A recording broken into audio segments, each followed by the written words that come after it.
Hello, I'm Colette, and I'm here today to talk a little bit about winter tree magic on witchy ways.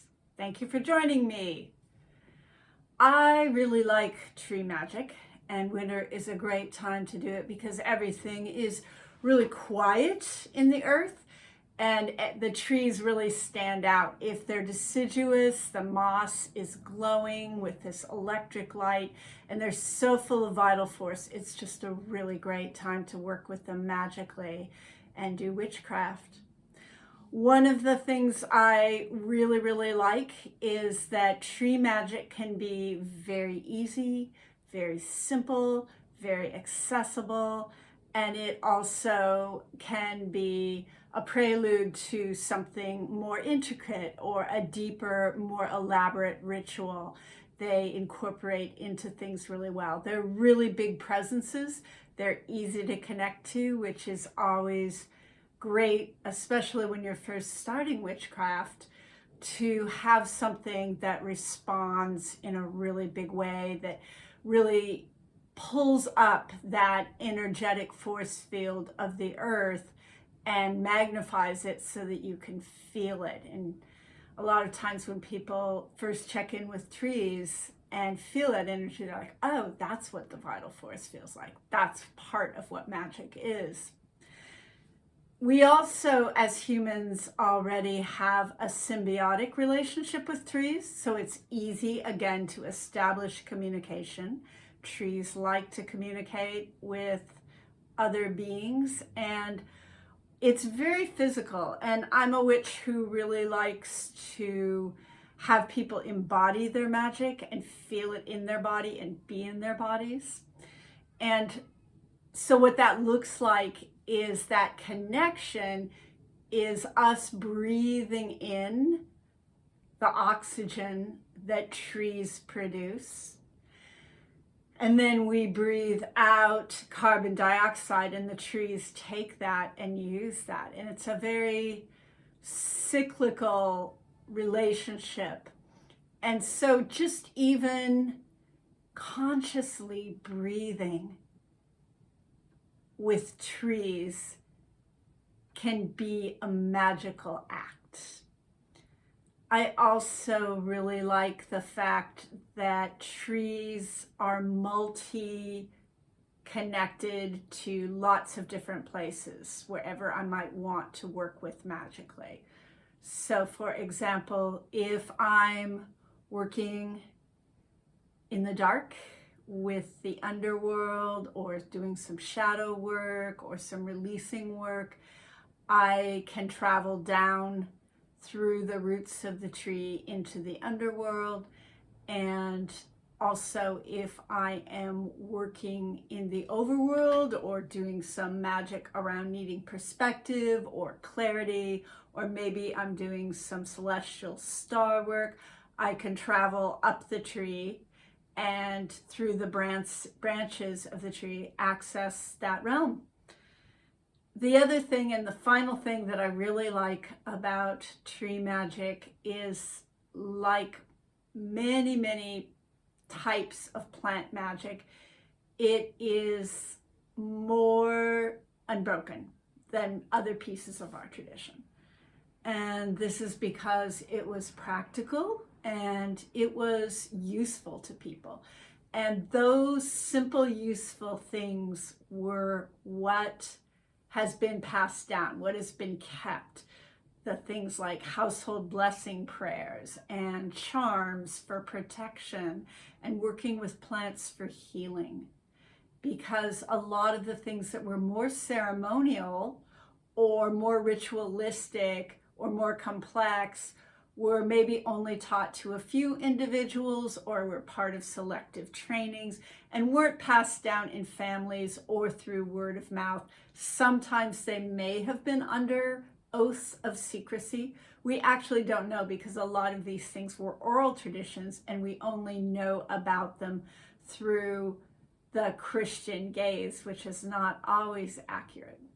Now, a lot of this plant magic that has been passed down is passed down in a way that maybe it was Christianized or changed as culture changed, but it is still very much an unbroken lineage and accessible to people who want to look for it.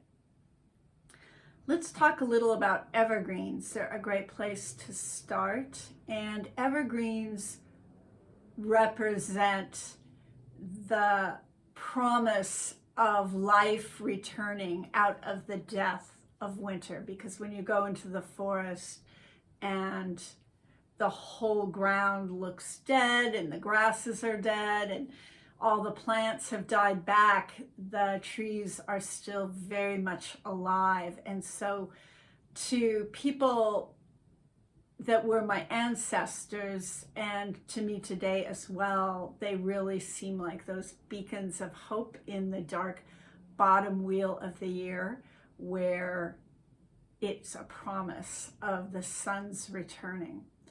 A very old and simple piece of magic that you can do with any evergreen is to gather some of the greenery and take it home with you. And as you're taking it home, you can invite woodland spirits, friendly spirits of the woods and the wild places, home with you to take shelter from the winter storms in your house. And this is reciprocal magic in exchange for what the trees give us. And again, it's about building relationship, which I find important for me. It's one way. It's not the only way to work with magic. There's lots of different ways. But if building relationships resonates with you, doing reciprocal gratitude work is a great place to start. Holly is another evergreen, and it's sacred in a lot of different cultures, especially in Northern and Western European cultures and Northern Mediterranean cultures. It generally was considered protective. In the far north, it was associated with fertility.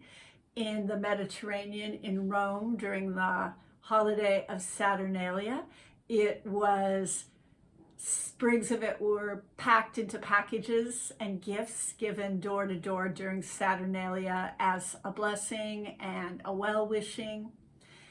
And I always put a little bit of holly in my winter protection charm that I hang in my doorways in winter. I switch it out and use different plants in summer, but holly is one of my favorites for wintertime use. If you work with deities, there's a lot of different deities, depending on the region, that claim holly as a symbol. But the horned god is one that is pretty widely spread, and he is very interested in holly, and it is a symbol of him and his nature. Okay, let's talk about a gratitude tradition and sort of a abundance, prosperity tradition for food and support that was done with fruit trees in winter, especially around solstice or Yule, and that was called wassailing the fruit trees.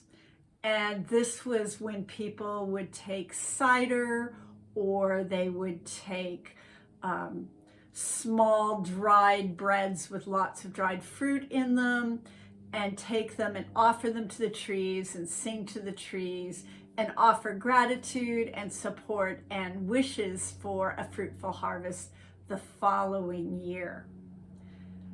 Another tradition that has been used a lot is the Yule Log. And you probably can find a lot of videos and a lot of information online about various Yule Log traditions.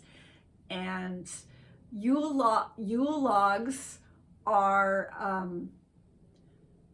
great for granting wishes and as part of a family or circle of friends ceremony. And this is something I do with my witchy friends. And the way it works is we take a piece of last year's Yule tree, and as I'm taking it down, I cut a chunk of it off, store it away, dry it, and then when the next solstice or Yule rolls around, I take it out and I gather a bunch of dried rosemary, some dried kindling, maybe some paper that peels off of birch with wishes written on it. And then I take twine that is non-plastic and bundle that all together. And as we light it, we reflect on the year that is past and give gratitude for the things that have happened in the previous year. And we speak to the future, what our hopes and dreams are, and share wishes with each other as we light the Yule log. The Yule tree is an old tradition, now known, of course, as the Christmas tree, that is ubiquitous everywhere. And what a lot of people don't realize is that it is a symbol of an older tradition, pre-Christian tradition, in fact. And it is an amalgamation of a lot of different traditions from different parts of, again, the Mediterranean, Western Europe, Northern European customs. And that has all come down to us as what we know as the Christmas tree today.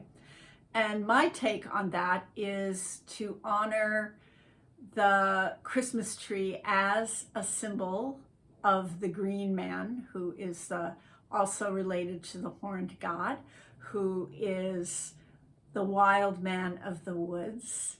And also I like to put images and symbols and ornaments of things that I find useful in my life, that I like to honor, that I have gratitude for. I like to put ornaments of animals, birds, plants, foods that I like on the tree. And then when I light the tree and plug the lights in, I work that magic as the light returning and light that tree in honor of the sun's light returning and the sun being reborn out of the depths of the year.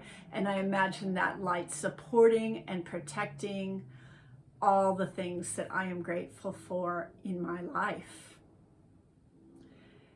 And one final tradition that I like, I've been doing for about 30 years, off and on. And this originally came to me from a book I read called Tree Medicine, Tree Magic by Evert Hopman. And I'll try and remember to put that in the links below this video, so you might want to check it out if you're interested. It's a great book. She's a great author.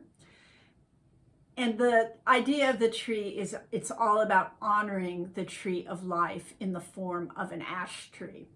And for many years, I lived somewhere where I had an ash tree that was right outside my house. And so I would use that ash, or I would go to the forest and find an ash tree and do this small, simple ceremony. But now I use my walnut tree. It's right outside my back door. I live in the city, and it's clearly the king of the neighborhood. It covers 6 different lots, and it's huge, and it provides shelter to a lot of birds and animals, and is very, very magical, and has a lot of gates to a lot of different places. So I like to honor it at winter solstice, Yule time, depth of winter. And the way it works is I take 4 candles.